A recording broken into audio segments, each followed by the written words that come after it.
Honey and Mumford's 1986 Learning Styles was developed by Peter Honey and Alan Mumford, and their work was inspired and built upon Kolb's Learning Styles model. So Honey and Mumford produced their own Learning Styles questionnaire that probes the general behavioural tendencies. So the rationale behind this is that most people have never consciously considered how they really learn, and to be an effective learner, individuals must know about their learning styles or preferences and find ways to learn using those methods. So the 4 learning styles are activists. So these are individuals who learn by doing.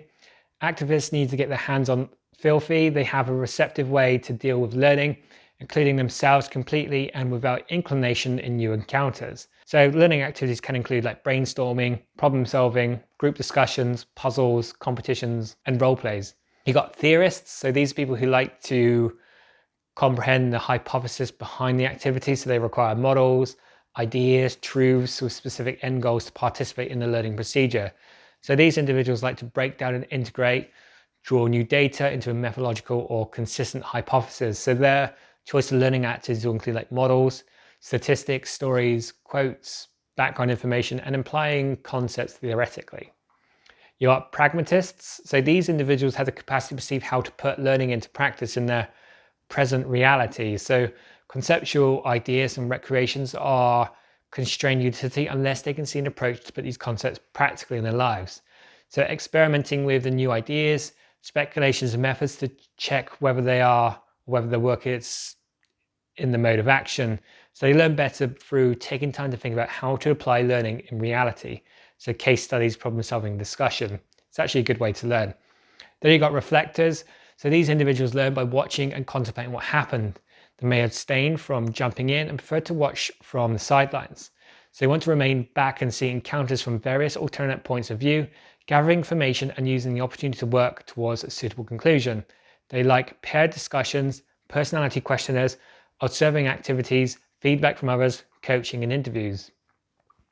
Then we have VARK. So VARK identifies 4 different learning styles. So you've got visual, auditory, reading and writing, and kinesthetic. So after thousands and thousands of hours of classroom observations, Neil Fleming and Colleen Mills created a accompanying questionnaire for educators to give to students to help them to identify and understand their own learning preferences. So the 4 learning styles identified include your visual learners, so students who best internalize and synthesize information when it's presented to them in a graphic depiction of meaningful symbols and are described as visual learners. So they may respond to arrows, charts, diagrams, other visualizations of information hierarchy, but not necessarily to photos or videos. Then you have auditory. So auditory learners are most successful when they are given the opportunity to hear information presented to them vocally. So because students with this learning style may sometimes come across as not paying attention, so they may not opt to take notes during class, and that's only to maintain their own auditory attention. So a lot of teachers actually conclude that they are not really engaged. However, these students may simply have decided that note-taking is a distraction and their unbroken attention is more of a valuable way to learn.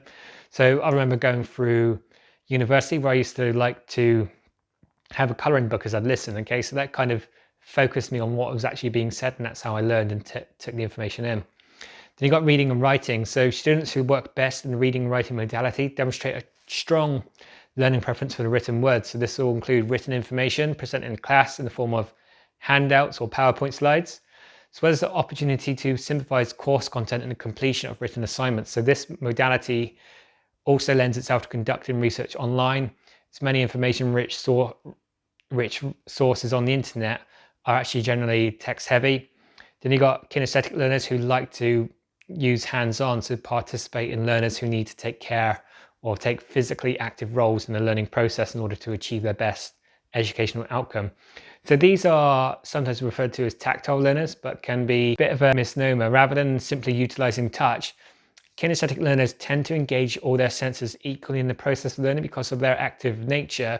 Kinesthetic learners often have the most difficult time succeeding in conventional classroom settings. So some educators have found success encouraging kinesthetic learners to utilize flashcards for subjects like maths and English to make note-taking a bit more memorized, to improve memorization into an interactive experience. So it's all about converting the experience in their own preferences. So these students also also often thrive in scientific subjects such as lab components, as skills-based instructional training that offers in these settings engages them in productive ways. Then you've got Maslow's hierarchy of needs, which is developed by a man called Abraham Maslow. And it's a way of organizing the basic needs of students on different levels. So the more levels are met, the more a student will learn. So all students have basic needs. So this is at the bottom, whereas the more needs that are met, so each time the learner goes up a stage, the more the students will learn. So the hierarchy is directly related to the learning through motivation. So in order for students to succeed, they must be motivated to learn. So when all levels are being met, students reach their full potential. So for example, a student would not be able to enter a classroom on an empty stomach in case they're fearing of dying, so they're going to die of starvation and they cannot learn. So each student has to have their needs to be met in order to maximize learning. So the higher up the hierarchy a student is, the more levels that are being met, the better the motivation, and therefore the more learning that the student will experience. So you've got 6 levels. You've got physiological, which are basic needs or basic necessities of life. So it's going to be food, water, shelter. So once these are met, the students will go to the second level. So the second level is safety. So they need to feel safe in the environment which they are learning. There's no outside threats. So if their learner feels like they're going to be harmed, then this level of safety won't be met. Then after physiological needs and safety, the student will reach the third level. So this is going to be belongingness and love. So at this level, students will want to feel a sense of belonging with other people in the environment. And this level, students need to identify with a group or groups of other students and need to feel that they do fit in. Then you've got recognition and achievement. So by getting recognition from others, students feel confident in their ability to learn. So self-actualization. So at the 5th level, the student looks for ways to fulfill the personal potential for learning and seek fulfillment in their learning. So at this level, students will strive for certain learning goals and they may seek to achieve them. So for example, they might want to get an A, or they might seek to read a certain number of books. Then at the top end is self-transcendence, and the final stage is, and it can only be reached if all previous levels have been met. So the students are now motivated through self-transcendence. So at this level, students have already met many of their personal goals, now motivated to improve the people around them. So by motivating and helping those around them, they in turn can have a better sense of understanding and improve their personal experience.